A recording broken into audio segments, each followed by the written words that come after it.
नमस्ते, सदावत सले मातृभूमि में हम लोग चर्चा करने जा रहे हैं।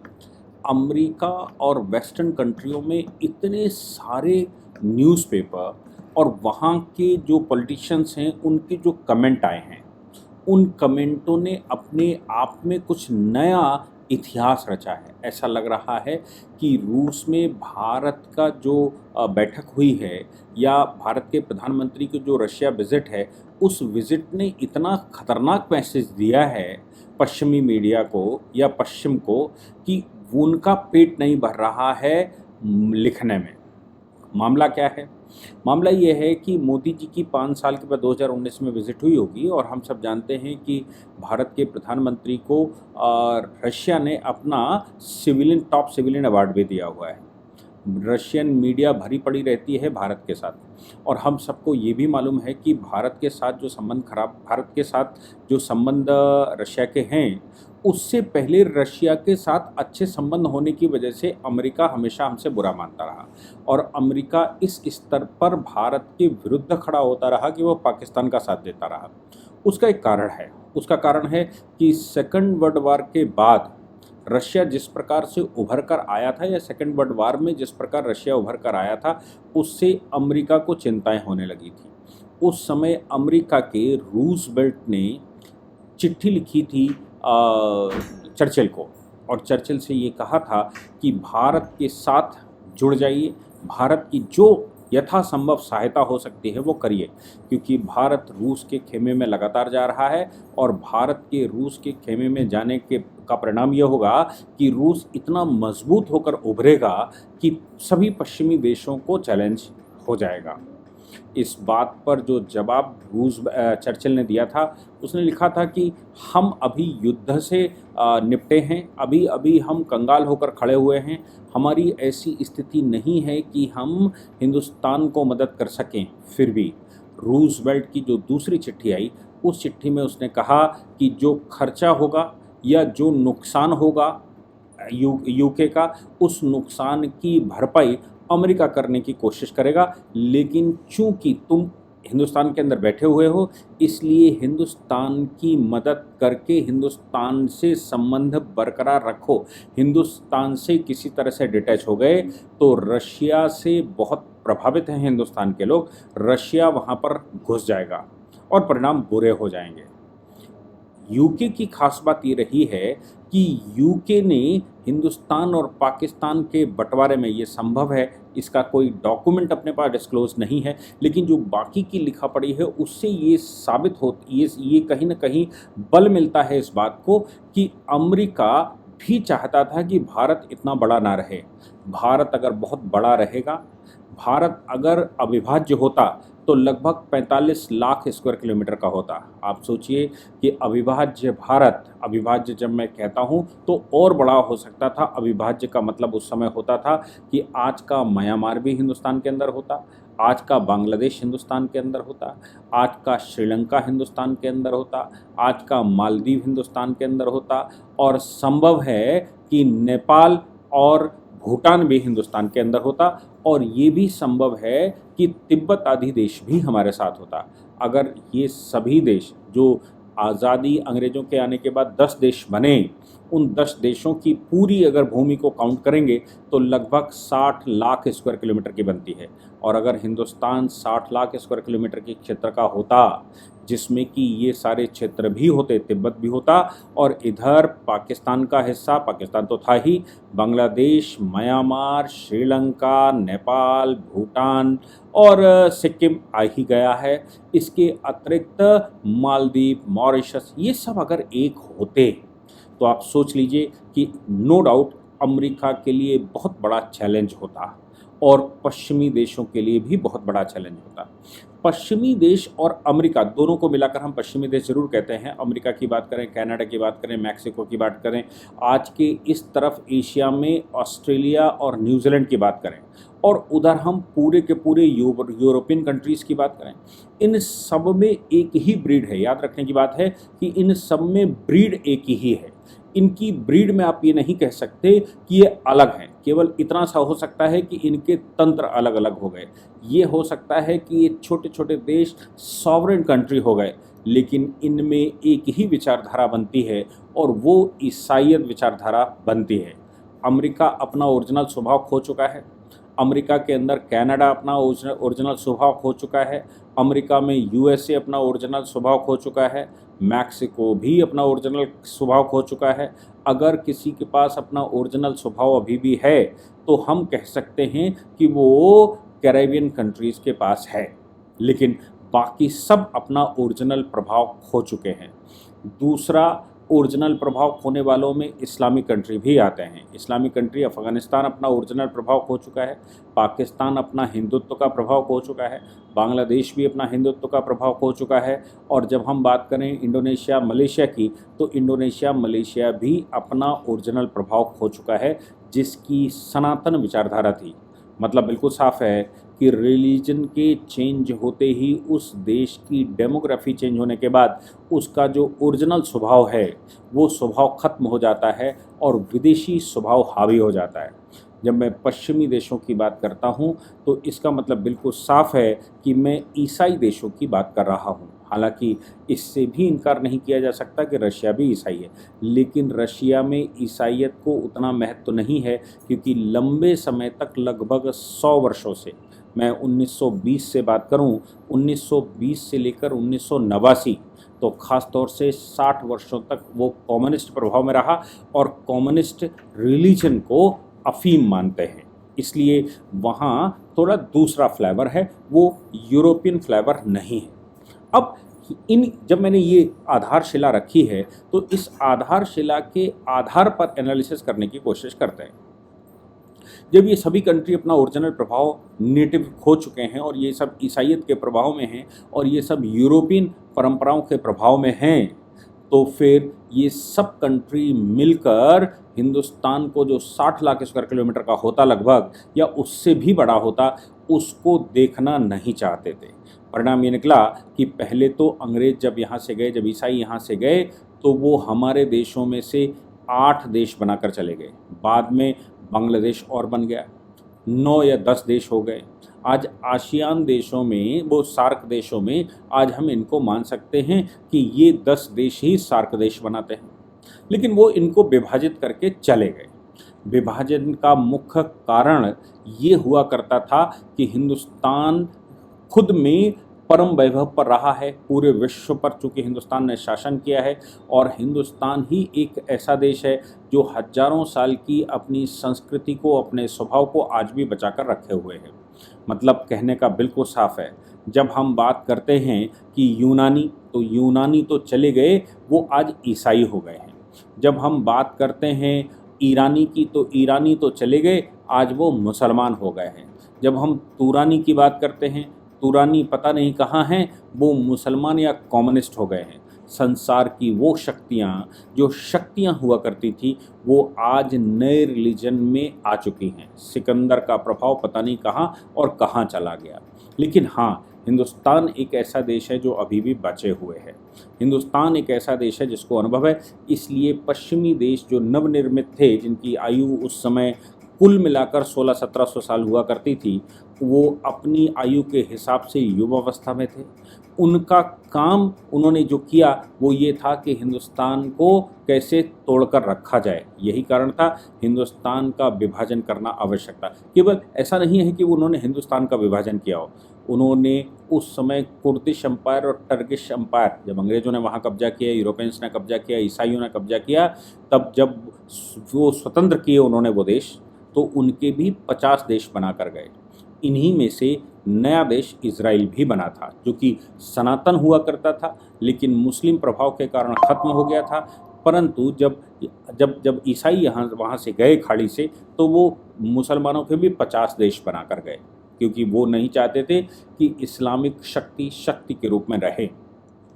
वो नहीं चाहते थे कि हिंदुस्तान की जो शक्ति है वो शक्ति के रूप में रहे। चूँकि वर्ल्ड वार में सब लुट पिट चुके थे, इसलिए आज़ाद करना उनकी मजबूरी हो चुकी थी, क्योंकि ये तय हुआ था तेहरान डिक्लेरेशन में, क्योंकि ये तय हुआ था वो यूएनओ बनने से पहले कि सभी को स्वतंत्र करना पड़ेगा। इसलिए उस पॉलिसी के तहत छोटे छोटे देश, जिसमें मॉरिशस आता है, जिसमें मालदीव आता है, जिसमें श्रीलंका आता है, इनकी तो आज़ादी की जंग लड़ने की भी हैसियत नहीं थी, लेकिन ये सब स्वतंत्र हुए। उसका कारण था कि इंटरनेशनल पॉलिसी बनी थी कि सभी देशों से उपनिवेशवाद खत्म किया जाएगा। उपनिवेशवाद खत्म हुआ, लेकिन आगे भविष्य में ये देश वैसे न रहें या नई शक्तियां पनप कर ना उभर आएं, इसके लिए प्रयास किया गया। रशिया जिस प्रकार से सेकेंड वर्ल्ड वॉर में शक्ति बनकर उभरा था, स्टालिन का प्रभाव जिस प्रकार से विश्व को दिखा था, और स्टालिन की वजह से ही उपनिवेशवाद खत्म हुआ था और भारत स्वतंत्र भी, भारत की स्वतंत्रता में भी बहुत बड़ा हाथ अगर किसी एक शासक का मानेंगे तो वो स्टालिन या रशिया हुआ करता था। क्यों? क्योंकि उन्होंने शर्त लगाई थी कि हिंदुस्तान को स्वतंत्र करे बगैर यूएनओ का अस्तित्व का कोई मतलब नहीं बनता। इसलिए वो यूएनओ के अस्तित्व में आते ही ये सारे देश स्वतंत्र हो गए थे। भले ही कुछ समय तक ट्रस्टीशिप काउंसिल के तहत जो कंट्री उस पर बैठा हुआ था उसने कुछ समय तक पॉलिटिकल अथॉरिटीज़ को पॉलिटिकल अथॉरिटी ट्रांसफ़र करने के लिए कुछ समय तक रहा, हो सकता है 10 साल, हो सकता है 20 साल, हो सकता है 30 साल, हो सकता है 40 साल रहा हो, लेकिन स्वतंत्र सबको करेंगे, ये बेसिक पॉलिसी बन गई थी। अब रशिया के खेमे में अगर हिंदुस्तान चला जाता, पहले तो हिंदुस्तान विभाजित ना होता, हिंदुस्तान अगर 60-65 लाख स्क्वायर किलोमीटर का होता, हिंदुस्तान के 10 देश न बने होते, और दूसरा हिंदुस्तान जो बचा वो रशिया के साथ चला जाता, तो रशिया तो उस समय विश्व की सबसे बड़ी महान शक्ति बन ही चुका था।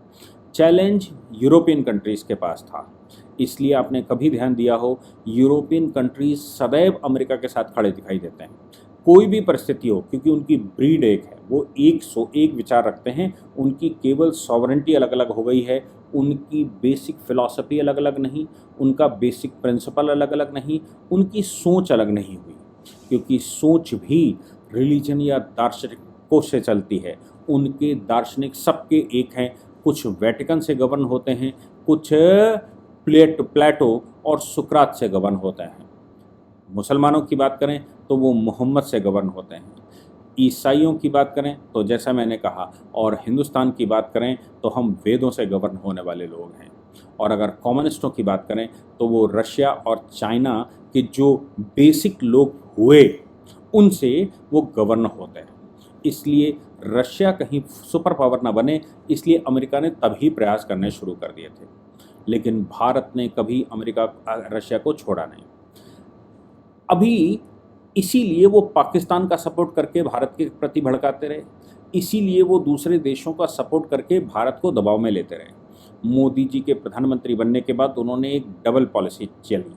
डबल पॉलिसी मतलब राष्ट्र प्रथम, हमारी किसी से दुश्मनी नहीं, नेहरू जी की नॉन अलाइनमेंट मूवमेंट और भारत प्रथम की पॉलिसी, और इसके अलावा शक्तिशाली भारत की पॉलिसी। नेहरू की नॉन अलाइनमेंट पॉलिसी में एक चीज़ एब्सेंट थी, वो थी खुद में शक्ति हासिल करना। वो कहते थे कि हमें शक्ति की ज़रूरत नहीं है क्योंकि हम गुटनिरपेक्ष देश हैं, जब हमारा किसी से बैर नहीं है तो हमसे कोई क्यों युद्ध लड़ेगा। चाइना से युद्ध हारने के बाद समझ में आया था कि नहीं, हम किसी से नहीं टकराएंगे तो इसका मतलब ये नहीं है कि दूसरा हम पर हमला नहीं करेगा।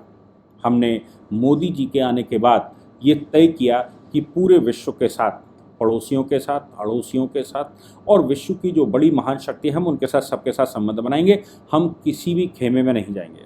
अब रशिया के साथ हम ऑलरेडी थे। भारत ने यूरोपियन कंट्रीज, खाड़ी के देश और अमेरिका, सबके साथ अच्छे याराना दोस्ताना हाथ बढ़ाए। मोदी जी सबके यहाँ गए, मोदी जी ने सबको भारत तुम्हारी आवश्यकता है ये सिद्ध किया। मोदी जी ने ये सिद्ध किया कि हमारे पास पॉपुलेशन है, हमारे पास मार्केट है, हमारे पास सस्ती लेबर है, यानी कि हमारे पास वो सब है जो जिससे तुम सर्वाइव करोगे। उन्होंने पूरे विश्व को कन्विंस कर लिया। मोदी जी ने जब पूरे विश्व को कन्विंस कर लिया तो फिर अमेरिका भारत की तरफ आकर्षित हुआ। अमेरिका ने पूरी शक्ति के साथ ये कोशिश की कि किसी तरह से रशिया के खेमे से भारत बाहर आ जाए, लेकिन ऐसा हुआ इसलिए नहीं क्योंकि मोदी जी ने रशिया को कभी छोड़ा ही नहीं। यूक्रेन रशिया वार के समय पर, या फिर मैं कहूँ कि ईरान और भारत के संबंधों के समय पर ये बात खुलकर सामने आई। अमेरिका ने हमको धमकियां भी दी, भारत को ये चेताने की कोशिश की कि चीन से जब तुम्हारा युद्ध होगा तो अमेरिका ही तुम्हारा साथ देगा। ये भारत में आकर उनका उप विदेश मंत्री भारतीय धरती पर कह गया था। उसने ये भी कहने की समझाने की कोशिश की कि अगर रशिया के खेमे में जाते हो तो फिर चीन तुम्हें खाएगा, रशिया साइलेंट रहेगा क्योंकि वो भी बेसिकली कम्युनिस्ट कंट्रियों में से एक हैं, तो अमेरिका ही तुम्हारा साथ देगा, इसलिए रशिया को छोड़कर अमेरिका के खेमे में आ जाओ। अमेरिका की एक खास बात रही है, उनको जहाँ से धन अर्जित होता है वो उनसे ही दोस्ती करते हैं। अमेरिका किसी से भी ऐसी दोस्ती नहीं करता जहां उसको नुकसान हो। अमेरिका अगर युद्ध भी करता है तो ये सोच कर करता है कि युद्ध के बाद के कॉन्ट्रैक्ट उसको कैसे मिलेंगे और युद्ध की भरपाई कैसे होगी। अगर उसको ये नहीं दिखता तो ऐसे देशों को वो छोड़ देता है, उसको मानवता से कोई मतलब नहीं। बिल्कुल वैसे ही जैसे अमेरिका ने अफ़गानिस्तान को छोड़ दिया। गए तो ये सोच कर थे कि अफ़गानिस्तान को सही करेंगे, लेकिन जब उनको वहाँ लाभ नहीं दिखा तो उन्होंने अफ़गानिस्तान छोड़ दिया।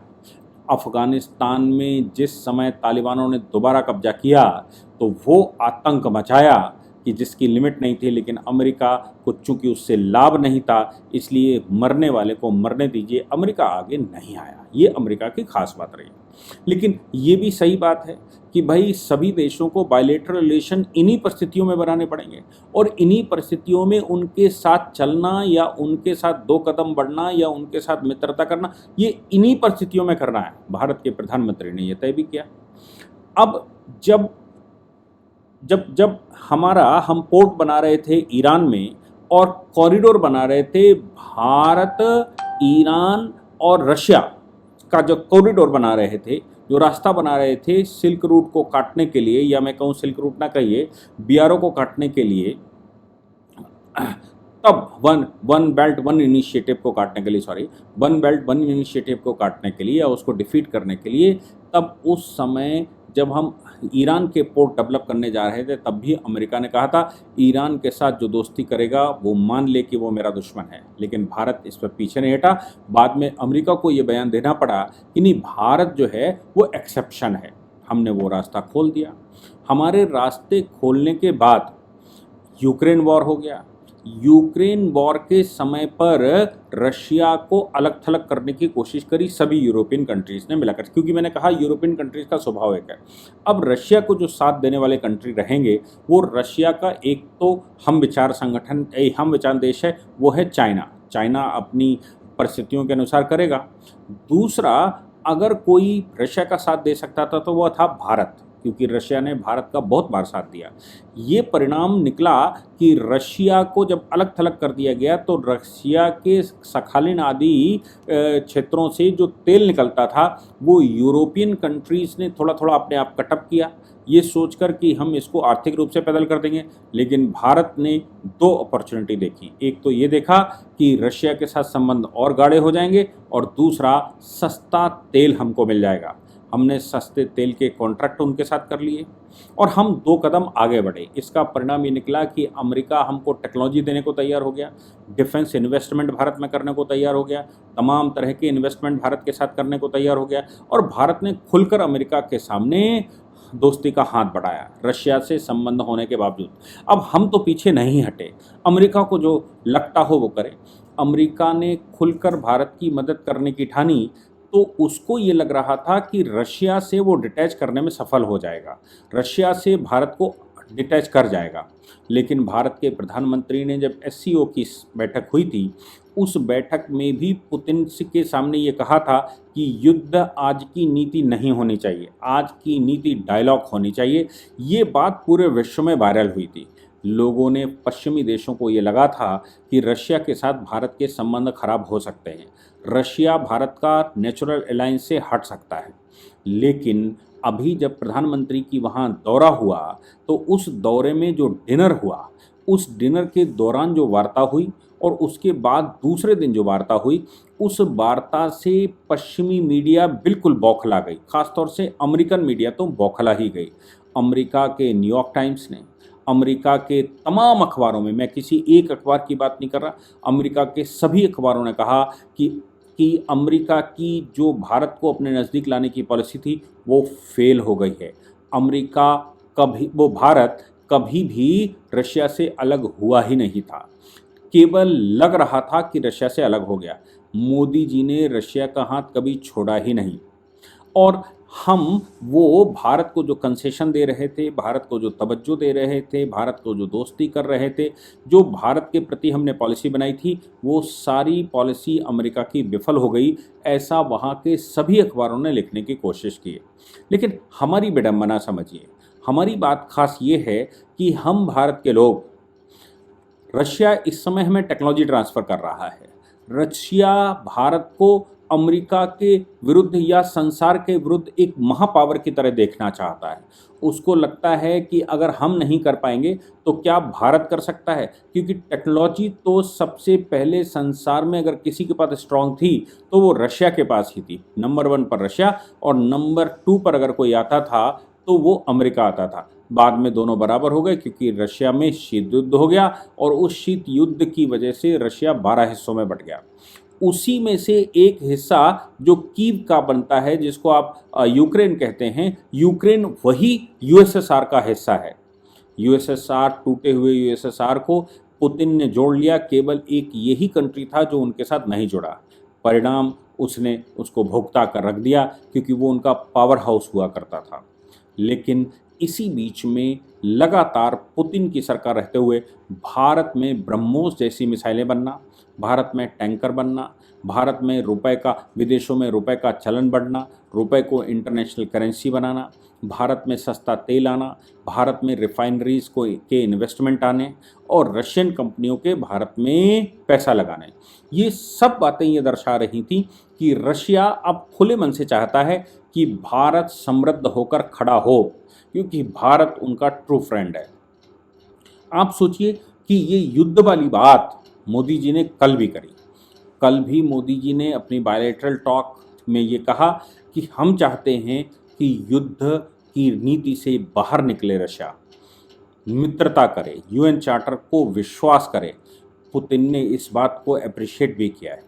पुतिन ने अपने भाषण में ये कहा कि भारत के युद्ध समाप्त करने के प्रयासों की मैं सराहना करता हूँ, लेकिन सवाल ये पैदा होता है कि भारत की कांग्रेस, जो मैंने सुबह बताए थे, भारत की कांग्रेस वही प्रश्न खड़े कर रही है जो अमेरिकन मीडिया कर रही थी। आखिर क्या अमेरिकन या यूरोपियन मीडिया के प्रभाव में ये इटली वाली रानी और उनके बच्चे भारत में यूधम मचा रहे हैं, या वाकई में कुछ और कारण है? इसकी पड़ताल तो बाद में होगी, लेकिन अभी जो बात समझ में आ रही है वो स्पष्ट कर दे रही है कि भारत अपनी नीति, भारत प्रथम की नीति को बदलने वाला नहीं है। भारत सबका सहयोगी है, भारत किसी का दुश्मन नहीं है, भारत किसी खेमे में नहीं है। जय हिंद, जय भारत, वंदे मातरम।